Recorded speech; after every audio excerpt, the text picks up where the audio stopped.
Welcome back. Today we're going to be reading Chapter 2, Sealed to the Tribe, from Magic for Marigold by Lucy Maud Montgomery. Chapter 2, Sealed of the Tribe. Things were rather edgy at the Leslie clan for a few weeks. As Uncle Charlie said, they had their tails up. Cousin Sibylla was reported to have gone on a hunger strike, which she called the fast, about it. Stasia and Teresa, two affectionate sisters, quarreled over it and wouldn't speak to each other. There was a connubial rupture between Uncle Thomas and Aunt Catherine because she wanted to consult Ouija about a name. Obadiah Leslie, who in 30 years had never spoken a cross word to his wife, rated her so bitterly for wanting to call the baby Consula that she went home to her mother for 3 days. An engagement trembled in the balance. Myra's throbbings in the neck became more frequent than ever. Uncle William over the bay vowed he wouldn't play checkers until the child was named. Aunt Josephine was known to be praying about it at a particular hour every day. Nina cried almost ceaselessly over it and gave up peddling poetry for the time being, which led Uncle Paul to remark that it was an ill wind which blew no good. Young grandmother preserved an offended silence. Old grandmother laughed to herself until the bed shook. Salome and the cats held their peace, though Lucifer carefully kept his tail at half-mast. Everybody was more or less cool to Lorraine because she had not taken his or her choice. It really looked as if Leander's baby was never going to get a name. Then the shadow fell. One day, the little lady of Cloud of Spruce seemed fretful and feverish. The next day, more so. The third day, Dr. Morehouse was called, the first time for years that a Leslie had to call in an outside doctor. For 3 generations there had been a Dr. Leslie at Cloud of Spruce. Now that Leander was gone, they were all at sea. Dr. Morehouse was cheerful and brisk. Puh, no need to worry, not the slightest.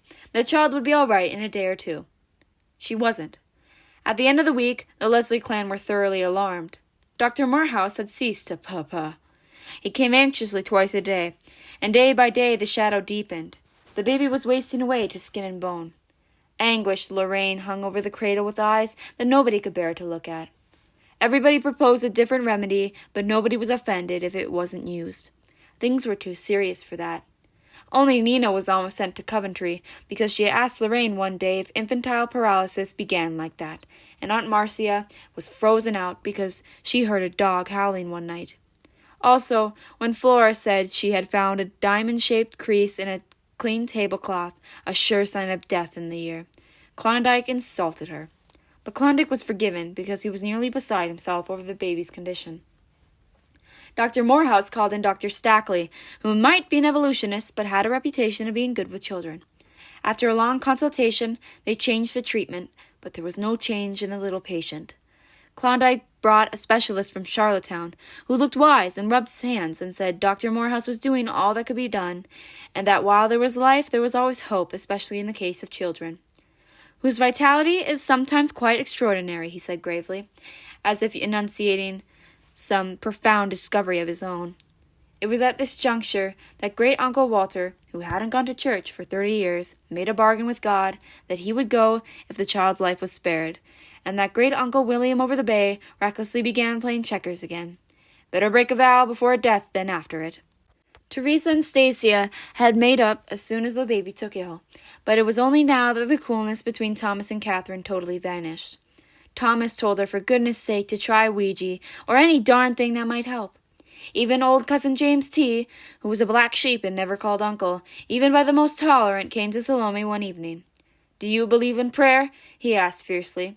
"Of course I do," said Salome indignantly. "Then pray. I don't, so it's no use for me to pray, but you pray your darndest." Part 2. A terrible day came when Dr. Morehouse told Lorraine gently that he could do nothing more. After he had gone, young grandmother looked at old grandmother. "I suppose," she said in a low voice, "we had better take the cradle into the spare room." Lorraine gave a bitter cry. This was equivalent to a death sentence. At Cloud of Spruce, just as with the Murrays down at Blairwater, it was a tradition that dying people must be taken into the spare room. "You'll do one thing before you take her into the spare room," said old grandmother fiercely. "Morehouse and Stackley have given up the case. They've only half a brain between them, anyhow. Send for that woman, doctor." Young grandmother looked thunderstruck. She turned to Uncle Clon, who was sitting by the baby's cradle, his haggard face buried in his hands. Do you suppose— I've heard she was very clever. They say she was offered a splendid post in a children's hospital in Montreal, but preferred general practice. Oh, get her, said Klondike, savage, from the bitter business of hoping against hope. Any port in a storm. She can't do any harm now. Will you go for her, Horace? Said grandmother quite humbly. Klondike Leslie uncoiled himself and went. He had never seen Dr. Richards before, save at a distance, or spinning past him in her smart little runabout. She was in her office and came forward to meet him gravely sweet. She had a little square, wide-lipped, straight-browed face like a boy's, not pretty, but haunting. Wavy brown hair with one teasing, unruly little curl that would fall down on her forehead, giving her a youthful look in spite of her 35 years. What a dear face! So wide at the cheekbones, so deep, gray-eyed, with such a lovely, smiling, generous mouth. Some old texts of Sunday school days suddenly flitted through Klondike Leslie's dazed brain. She will do him good and not evil all the days of her life. For just a second their eyes met and locked. Only a second. But it did the work of years. The irresistible woman had met the immovable man, and the inevitable had happened. She might have had thick ankles, only she hadn't. Her mother might have meowed all over the church. Nothing would have mattered to Klondike Leslie. She made him think of all sorts of lovely things, such as sympathy, kindness, generosity, and women who were not afraid to grow old. He had the most extraordinary feeling that he would like to lay his head on her breast and cry, like a little boy who had got hurt, and have her stroke his head and say, "Never mind, be brave. You'll soon feel better, dear." "Will you come to see my little niece?" he heard himself pleading. "Dr. Morehouse has given her up. We are all very fond of her. Her mother will die if she cannot be saved. Won't you come?" "Of course I will," said Dr. Richards. She came. She said little, but she did some drastic things about diet and sleeping. Old and young grandmothers gasped when she ordered the child's cradle moved out on the veranda. Every day for 2 weeks her light, steady footsteps came and went about Cloud Spruce. Lorraine and Salome and young grandmother hung breathlessly on her briefest word. Old grandmother saw her once. She had told Salome to bring the woman doctor in, and they had looked at each other for a few minutes in silence. The steady, sweet gray eyes had gazed unquailingly back into the piercing black ones. "If a son of mine had met you, I would have ordered him to marry you," old grandmother said at last with a chuckle. The little humorous quirk in Dr. Richards' mouth widened to a smile. She looked around her at all the laughing brides of long ago in their billows of tulle. "But I would not have married him unless I wanted to," she said. Old grandmother chuckled again. "Trust you for that." But she never called her the woman doctor again. She spoke with her own dignity of Dr. Richards for a short time. Klondike brought Dr. Richards to Cloud Spruce and took her away. Her own car was laid up for repairs, but nobody was paying much attention to Klondike just then. At the end of the 2 weeks, it seemed to Lorraine that the shadow had ceased to deepen on the little wasted face. A few more days, was it not lifting? At the end of 3 more weeks, Dr. Richards told them that the baby was out of danger. Lorraine fainted, and young grandmother shook, and Klondike broke down and cried unashamedly like a schoolboy. Part 3. A few days later, the clan had another conclave, a smaller and informal one. The aunts and uncles present were all genuine ones, and it was not, as Salome thankfully reflected, on a Friday. "This child must be named at once," said young grandmother authoritatively. "Do you realize that she might have died without a name?" The horror of this kept the Leslies silent for a few minutes. Besides, everyone dreaded starting up another argument so soon after those dreadful weeks. Who knew but what it had been a judgment on them for quarreling over it? "But what should we call her?" said Aunt Anne timidly.